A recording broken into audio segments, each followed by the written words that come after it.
Pero at that time ba, were you considering it as as a professional thing na? Or hobby pa lang? Hindi.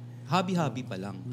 At saka nung nabili ko na yung controller, ayun lang, as in bedroom DJ lang talaga na manonood ako ng video, manonood ako sa YouTube ng Tomorrowland, tapos parang gagayan-gayahin ko lang.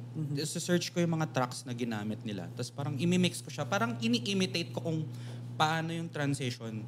Okay. Pero at the time, as in wala akong idea, like controller ng DJ. Meron kasing EQ yun, may bass, may mid, may treble. At the time, hindi ko pa siya ginagalaw. As in, lang, up and down lang ng pagpapasok ka lang ng wala pa akong alam sa bass cut, mga treble cut. Wala pa akong alam sa mga ganun. Basta tinatransition ko lang siya.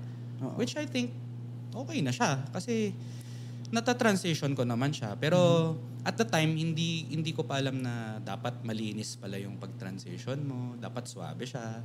Okay. Na parang, hindi mo siya nahahalata. Parang ganun. At that time, wala pang mga YouTube instructionals, no? Yung mga, wala pang masyadong ganun. Kasi hindi pa ata yun yung time of social media, if I remember correctly. Pero, feel ko naman at that time, medyo na-gets ko na siya. Pero, kailangan ko makita first hand, like, paano ba talaga mag-DJ. So, naalala ko, during my college life, ayun, sila Kuya Benji. Ayun, DJ sa distillery. Sa Eastwood, no? Ayun. So, ayun, pumupunta ako ng distillery kasi lagi. So, nakikita ko si Kuya Benji dun. Nakikita ko kung paano siya mag-play. And then, ayun, kung ano yung mga ginagawa niya dun sa controller, ini-imitate ko sa bahay na, okay, may ginagawa siya ng ganun.